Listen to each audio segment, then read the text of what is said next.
Hello, this is a video on how to set the 20,000 divisions or more on 8,000 Repel. So we're actually going to calibrate it as well. So this is hooked up to my bench scale currently. So the tricky part is when it's turning on, you'll see it powering up, and you're going to hold down the off button. You don't have to put too much force, and you should see set question mark, press set. You see F, so you press down button.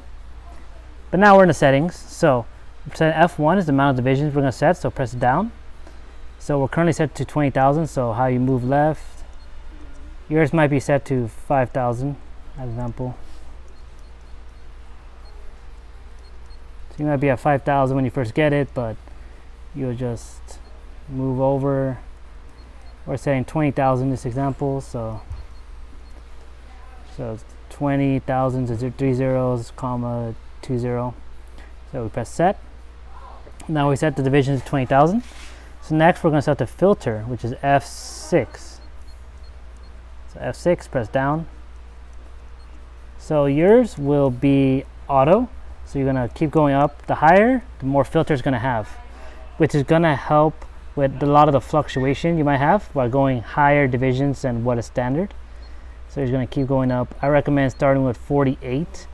You could try going up to 56 or 64 if it still fluctuates too much, but I'm doing 48 for now.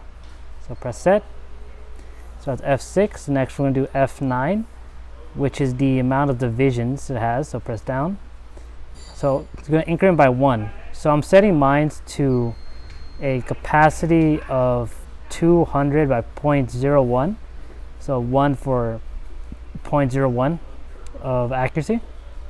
So I'm setting that.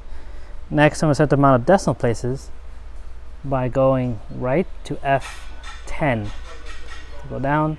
So yours might have been set to 0, 0.0, so you can just move left. So in my case, I'm trying to do 2 decimal places, 0.00. And if you remember, it was 1 division before, so we 0.01 accuracy. So press set. So I'm F10. So now we're going to do a 0 calibration, which is F16. So make sure there's nothing on the bench scale currently. Make sure all the yellow stoppers are removed. And if everything is clear, F16, you'll press down, which is the 0 button. It will count down slower. You see how the number is pretty stable, so it should happen. Press set. So we did the 0 calibration. So now we're going to go to F17, which is our calibration weight. I'm going to press down. In my case, I'm going to use a 50-pound weight. So whatever your test weight is, you're going to put it on there. So right now 50, so put the weight on there.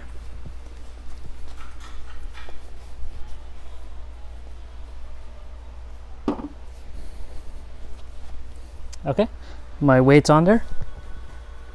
Press set. It'll take a second.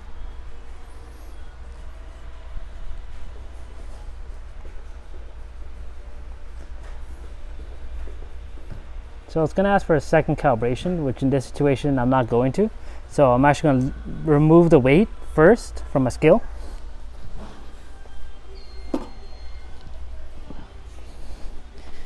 And I'm going to leave this as 0.00. So I'm not going to do any second calibration point. Press set. So now I finished. So now I can be able to go up, exit the menu, and just press the menu off button to save and exit. Now we'll see if our decimal place is 0.00 should appear.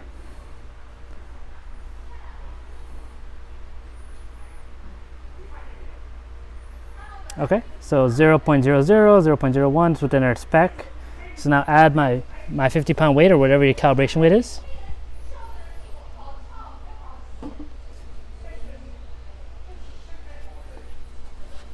Okay, so mine is 50.00,